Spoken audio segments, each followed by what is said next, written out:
breakfast table. Bring your bagels, bring your coffee, bring your Sean O'Hara in for coffee. Hi, top of the morning to y'all. Our show presented by the Home Depot here. We've got Whiteboard Wednesday, one of your favorite, most iconic segments. Hashtag meat sweats. Yeah, that's it. Sean, why do you match your clothing with your eyes? I don't get it. I don't know how that happens. You know what? I need to steal that watch, too, because you're referencing blue. But, you know, watch. look, I'm a fan of Giant Blue. You're such a homer. So I'm glad you're here, though. We have to talk to Giants. It's a good segue. We got some Giants talk. The Giants have a new head coach.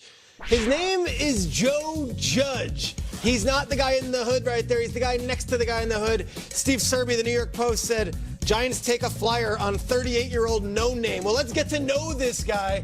The New York media has responded in one way. We will tell you who he is. It's also Wednesday, so Kay, you're going to test our endurance with America's favorite game. You guys ready for this? The Long Show. And we're going to break down some of the most innovative offenses left in the playoffs in a segment we call Cool Plays, Bro. Shrakes, the Chiefs didn't play this weekend. It's hard for me to find long plays. Oh, and they will. Is that named have after several Chris this Long? weekend. No. Okay. Not Are you sure? What else we got? An awesome guest. Matthew Judon is one of the best defensive players in the sport. He will Nice. join Good Morning Football. Remember the Ravens? Yeah, we took Wild Card Weekend off. Guess what? They're going Saturday night. Judon will help preview the game. Matthew Judon on our show coming up. What are your plans Saturday night?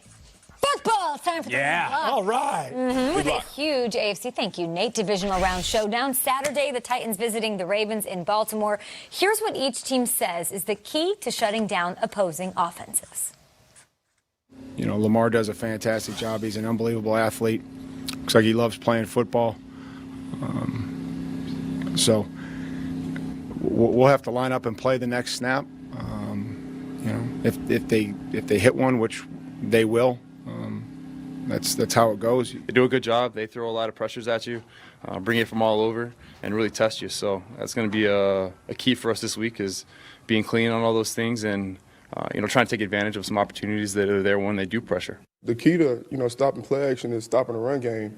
I think when the run game gets going, that's when the play action shots available because the defense is so aggressive trying to stop the run.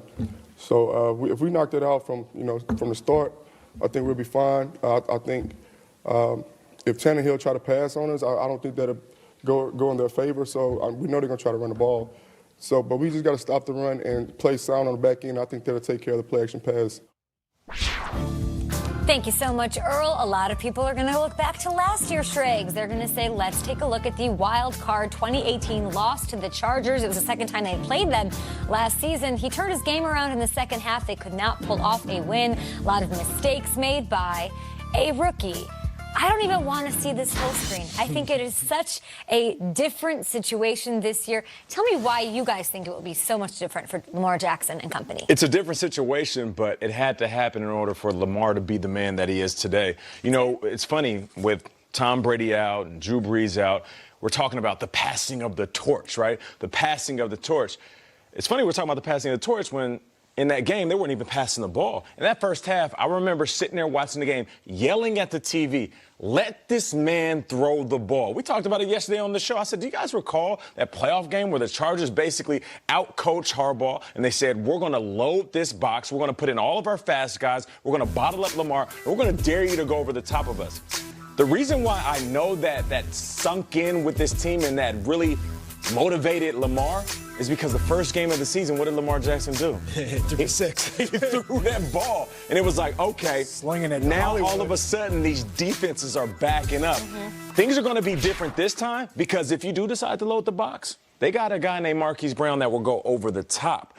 And if you want to sit back, then they got a guy named Mark Ingram, if healthy, can tote the rock. Yeah, I think we're going to see a totally different Lamar Jackson than we saw last year in the playoff loss. And I think that motivated him throughout the entire offseason. I went back and looked at that game. Lamar Jackson was sacked 7 times in that game. You talk about the Chargers' defensive game plan. They basically took all their linebackers off the field. They said, we're going with speed. All right, that's how you beat Action Jackson. They had 7 defensive backs on the field, so they had coverage everywhere, and they got home. How did they get home? They attacked the left guard for the Baltimore Ravens, and at that time, Bradley Bozeman had to come in. It was James Hurst. He had an awful game, and when you look at this Baltimore Ravens offense now, This O-line is balling out. They're running the football more than anybody else. You guys have been talking about how they broke the NFL record for rushing yards.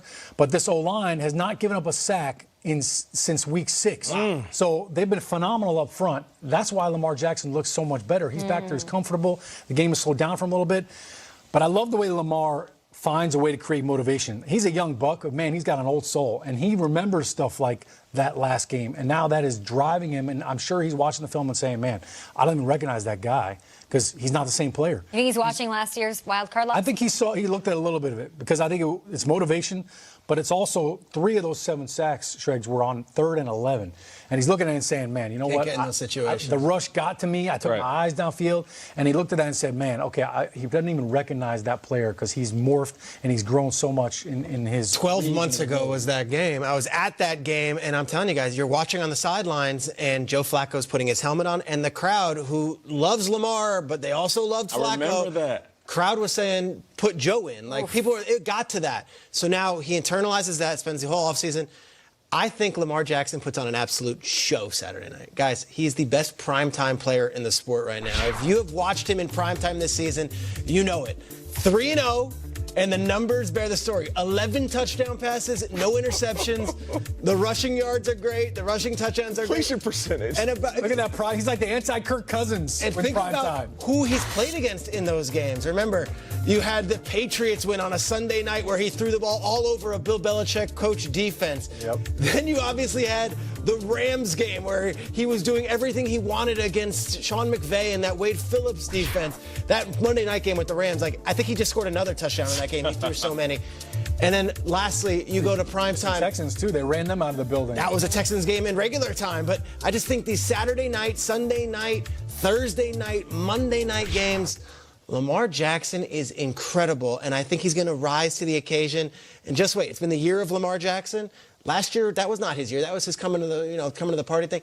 This is the year. Just wait. I think we might have one of the greatest quarterback performances we've seen on a Saturday night game. I think he puts on an absolute show. Whoa. And everyone in America, not just football fans, are like, who is that guy? I wouldn't be surprised. They've been trending upwards. I don't even want him to go back and look at what this team was in week 5, week 4. They're a different team every week. They've gotten better every week. And it's, yes, Lamar Jackson has completely developed and taking a huge leap as a passer. But you also got to give credit to the guys who are calling the plays. This is the first year Greg Roman is doing that. Totally different ballgame than that wild card loss and an entire season, the rookie season, for Lamar Jackson. And John Harbaugh, it's like I'm with you. They needed that wild card loss. They stewed on it. They went and they fixed it. Last year they had the pieces, right? They had the infrastructure. It was like when you got, that iPod, that like really nice iPod back in the day, or the Touch, right? Mm-hmm. And then all of a sudden the iPhone comes out, and you're like, this was already great. This is a game changer and amazing. It's like that sort of an upgrade from year 1 to year 2. And I don't know how they're going to be stopped. We'll have, of course, the health of Mark Ingram, which you've been pointing to all week long as something to really keep your eye on ahead of this matchup. Then you look at the other side where they do have a running back who is healthy and virtually unstoppable in Derrick Henry, and Ryan Tannehill, who's going to have to throw in this matchup a lot more than he did to get this team here. What do we feel about that quarterback? What you think, Sean? Ryan Tannehill, we're talking about the young guns here in the AFC. He's not exactly an old bull. I mean, this guy is slinging it. So I put Ryan Tannehill, he doesn't have the gaudy numbers that Mahomes and these other guys have, but every single week, Ryan Tannehill throws a dart, and sometimes it's just 3 or 4 little throws, but he's been on the money. I mean, you look at A.J. Brown and what he's done with him. This throw right here on the tight end, it was great read. Oh, and by the way, he had a defender right in his face as he got rid of that football. You see that hand coming right there? Ryan Tannehill is unfazed right now, and he hasn't had to throw the ball 35 times because of how good Derrick Henry has been and how this offense has run the football. I mean, they're playing smash-mouth football up front. I love what Roger Saffold and Taylor Lewan are doing up front. But Ryan Tannehill, every single week, when you turn on the film, he's making pinpoint throws. And guess what? In the playoffs, sometimes it may come down to just 2 or 3 throws. And A.J. Brown can do the damage after the catch. But when you look at all these throws, not one of these receivers has to change stride. I mean, the ball is right there. Nate, you know all about that. It's different. If you reach it back here, or if you're doing this, now all of a sudden, the toe drag swag doesn't look the yak. Yeah, exactly. It's totally different. No doubt about it. Listen, Ryan Tannehill, he's proved to be a guy that can be the face of an organization. He did that in Miami. I think now with Tennessee, he's proved to be a guy that can carry his team into the playoffs. Now, what we saw in this past game was they wanted to beat up the Patriots. They wanted to physically impose their will, and they did that for 4 quarters, off the legs and the back of Derrick Henry. They didn't need to put up numbers. But if you look at the regular season, they had games where they put up 30-plus points. They had games where they were like, you know what, Derrick Henry, you can have an off day. I'm going to use Corey Davis and A.J. Brown. I'm going to use our host of tight ends, and we're going to pick you apart with the passing game. So Ryan Tannehill can go into each game with a game plan that's either beat you up on the ground the old school way and let Derrick Henry touch the ball 30 times, or I can go up top. What's great about this matchup is listening to Earl Thomas say, well, the reason it's hard to stop play action is because it's hard to stop the run. Or basically, we got to stop the run.